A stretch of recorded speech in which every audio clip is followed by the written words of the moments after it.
like to do a little show and tell around the garden and show you what's pretty and what's not. Right now, my zinnias are doing so well. I hope you don't mind the sound of the air conditioning. It starts in the early morning because it is hot, hot, hot here. But this is my garden that just got planted in a hurry. The elephant ears are absolutely enormous. And you know, I might have done some different designs if I had taken the time to think about it. But I did rush to plant this. I wanted to get all my plants in. But take note of the marigolds across the front. They are a good 3 feet tall. And I thought maybe they crossed with the Mission marigolds. I did not think I planted my Mission marigold seeds, and they happen to be really tall. I thought what I was planting was a French marigold type, but most of them seem to be the 3 foot tall variety, and mine have not started to bloom yet, but they are getting some buds. Maybe not, but my friend has the same ones that I gave her, and I was lamenting I had given her some Frankenstein plants, but hers are blooming gorgeously. I think she has given a little more attention to them, but I expect these will be pretty in about a week or two and also be pretty in the fall. Let's talk about my green envy zinnias. They have been very prolific and beautiful, and these are some smaller ones, but I have had some big blooms too. I just love them. Again, I'm sorry about the air conditioner noise, but let's come over here. Even if I were out early morning, it would still be running. Aren't they gorgeous? And the bees are adoring them. Here's some purple prince zinnias, and I love those. And I don't know, I think this is one of my mixed zinnia varieties. But this has turned into a crazy but lovely garden, and everything in here is just about as tall as I am. And let me just try to get you in here to see my short balloon flowers. They're being kind of smothered by everything else, but I do have a couple of balloon flowers planted here and over here. And they have been lovely, a pretty pop of blue, but they grow, they're shorter, very, very pretty. And if you can see that bud in the back, it looks like a balloon before it bursts open.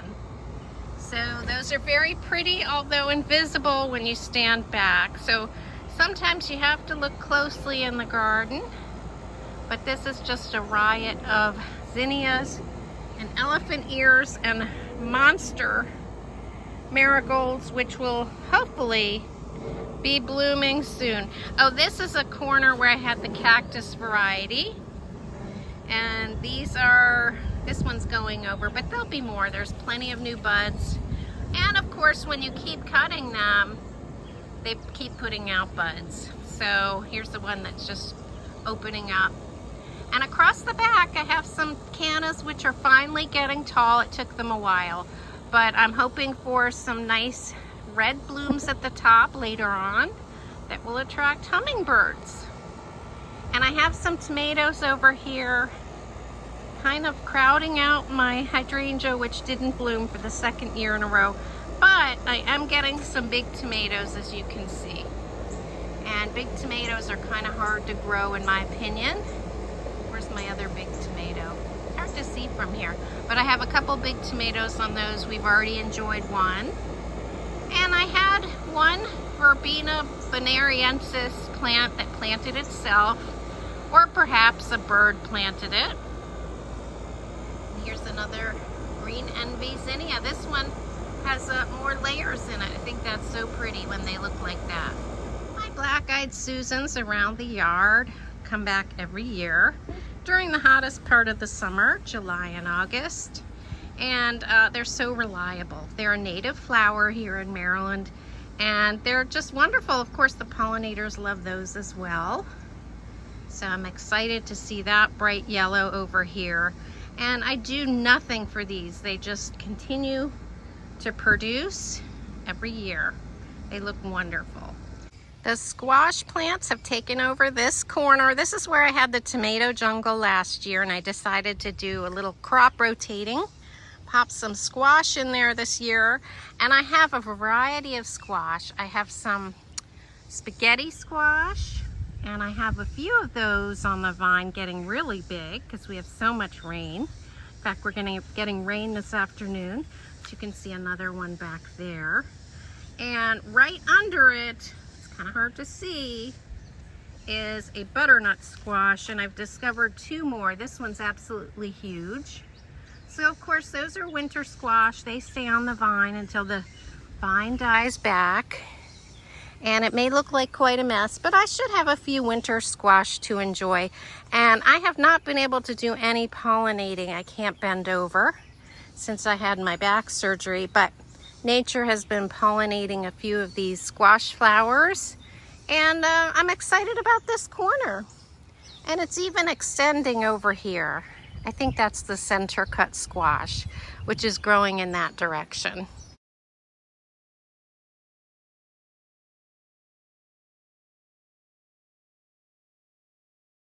So, and that has not been my favorite. I've tried to be creative with it, but it does have, it's more flavorful than a zucchini, and unfortunately, I don't really care for the flavor. So it's probably one I won't grow again, but that's a summer squash. And the other two are winter squash varieties. And I even have a butternut vine going up my hill. And I have two on the end that I was able to see when I was standing up here. So I might have 3 butternut. I don't know, I'm very excited. But here's what a baby spaghetti squash looks like. I'm really excited that my little yellow marigolds that I grew from seed, and I think they were a dollar store seed, have done pretty well with a lot of neglect. So they're planted around my juncus grass containers. And then I have replanted over here. I have my red Reuben basil still going strong, but I took out the dahlias. They were looking really messy, and they got, I think, mealybugs. So I just ripped those out, and I put in a couple of zinnias, and I cut them back, and they are making new branches. Even down here you can see they're making new branches. So hopefully those will take. And those are purple prints that I moved from the back. And I have one beautiful cosmos plant. Been collecting seed for myself and for my sister. She lives near a dry basin. Her house overlooks it. And she and another lady in her neighborhood are collecting seeds to toss out. And last year she tossed out, over the winter I think, or early spring, she tossed out some of my cosmos seeds. And she got some cosmos. So I will definitely be saving all the seed from that. This is what it looks like when it's starting to go to seed. They're not quite mature yet. But once they splay open and they're all dark and dry, I can collect them.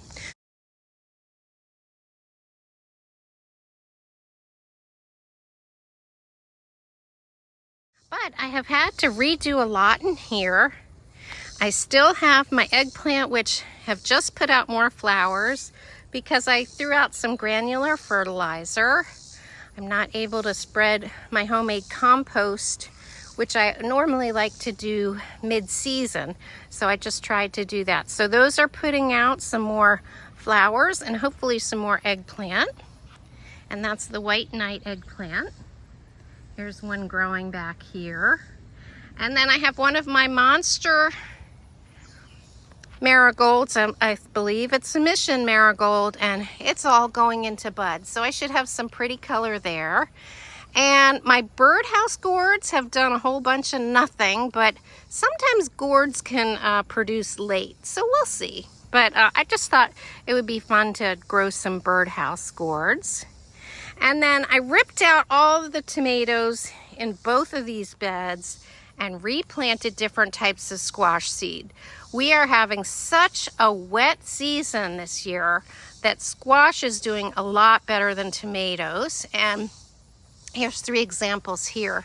I did rip out a couple tomatoes in the front. They were shorter and determinate, but here are my beefsteak tomatoes looking terribly yellow, and I've already defoliated a lot of the worst looking foliage, but I didn't want to completely rip them out. It's hard for me to reach, but I did have a couple tomatoes on that one, and I think there's a tomato on that one. So I'm giving them a little longer, giving them a chance, but I don't have high hopes for them. But all of these, this is cushaw squash that came up here, and all along the back is sweet potato vine, which at this time of year does really well. It also does really well with wet soils. And I think I planted some zucchini up front, some summer squash. So I have winter squash and summer squashes mixed in here. Not sure what else is here. And I think maybe some of my borage has germinated, some of the seed that dropped. I'm seeing some little tiny seedlings come up, and to me they look like borage seedlings. So we'll see if any of those develop before the end of the year. I also have a couple surprises here. Little elephant ear, and in the back I've got a canna lily all the way back there in the middle. I hope you can see it. So it's looking quite puny now, but I'm hoping all of this will take off and fill out and become lush, much like my squash jungle down on the other side of the yard. And here I have some basil doing fine, little bit of sweet potato. And like I said, I left in my eggplant, and I think they'll be much happier without the horrible tomatoes growing in front of them. And over here I put in some lemon squash. They're a 55-day summer squash, and they make little yellow squashes in the shape of a lemon. So we'll see if I like those, but I thought I'll put in a fast growing squash there and we'll see how they taste. So yes, it's looking sparse, but everything, almost everything, has been redone, and I've taken out anything that's not doing well. That's my policy. I'm not going to eke things along, with the exception of those which for me it's a little hard to get to, and they have a couple tomatoes that may or may not ripen. So that's the update on the polytunnel beds, and I hope a month from now I can show you some very lush growth. I have some more monster marigolds here that I'm waiting for the blooms, and I have more canna lilies that are a little slower growing on the side. So I usually don't even show this corner, but I think it's going to be really pretty once there is some blooming going on. So thanks so much for watching, guys, and I hope your gardens are doing well and you're having lots of fun. I'll see you next time.